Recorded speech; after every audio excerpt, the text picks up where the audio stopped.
Hi, Kiahi Palayo here, and today I want to talk to you about the only thing that matters.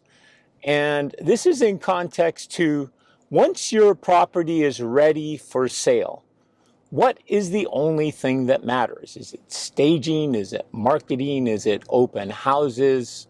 Is it video? Is it photographs? What is it? And at the end of the day, it's overly simplistic, but I've found it to be true. The only thing that matters is the price you pick. It can either help you or hinder you or maybe even kill you. And let's discuss why. First of all, it's the internet.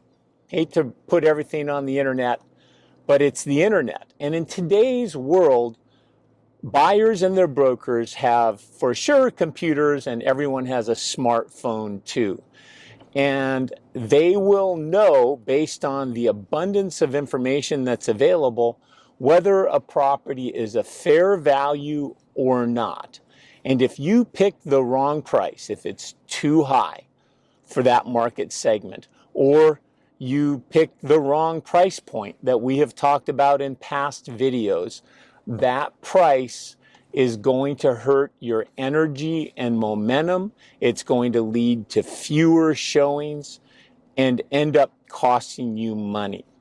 And the reason is, again, I've said this before, buyers in today's world have access to so much information and they're hyper-focused on micro markets. So much so that many times they can have more data and more information and more knowledge than their own broker on that particular market. And if the price is wrong, they won't look at you. And if they won't look at you, you have no shot at getting a written offer from them. So number one challenge is the internet in relation to pricing. Number two, some sellers say, well, let's leave room for negotiation. So let's price high and come down. And let's say we had a property worth $1 million. If that theory worked, well, then we should price it at $10 million to get the most money, right? You get the ridiculousness of the price differential. It's so huge. Well, going back to number one, buyers know if your price is ridiculous. So if you should be at $1 million, just because you're at $1.2 million doesn't mean that a buyer isn't going to offer you $1 million. And because they understand the market, it allows them to be able to sit on the fence and not make a move. So starting high and coming down ends up costing you money because, again, it kills your energy, it kills your momentum, and you don't look like a serious buyer. And I've had some sellers say to me in the past, oh, well, I'm not in a rush. Well, if you're not in a rush, then don't put your home on the market until you have some urgency.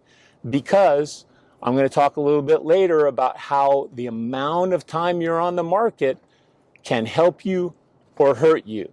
But you want to have urgency in today's world. You may notice that the rest of the world is urgency centric. Amazon, get it the same day. Everybody wants everything now. Nobody is working on slow time these days. So get your urgency, get it priced right, and don't think about leaving tons of room for negotiation because the buying community knows the trick you're trying to play. Then number three is the amount of time that you're on the market.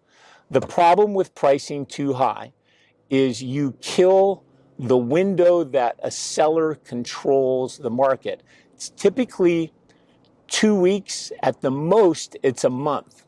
Once you're outside that window, you're starting to react to the market and you lose control of the buying community.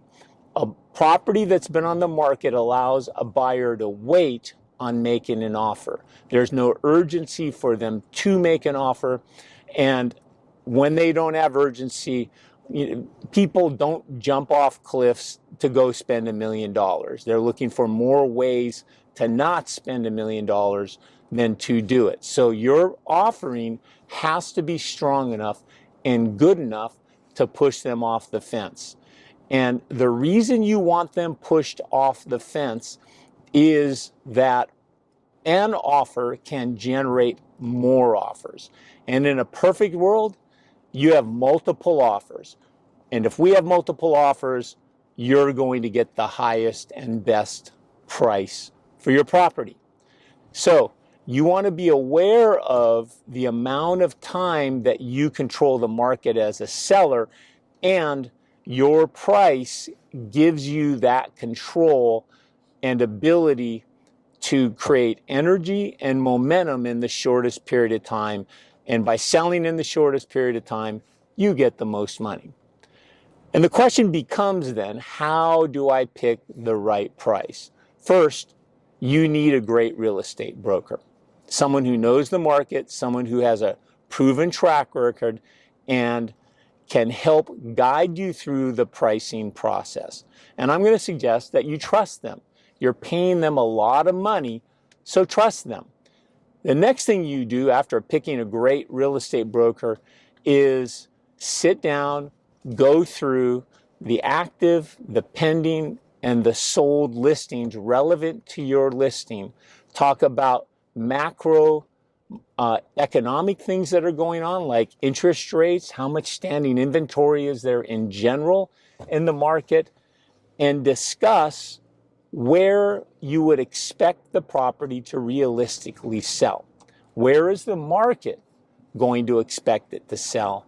And once you have all of this information and collaboration with your broker, come up with the price that the both of you think is going to lead to a sale in 14 days or less. That is the price you should probably be at. And have the courage to go there. And my experience has been, if you have the courage to go there, many times you'll get multiple offers and you can end up above there.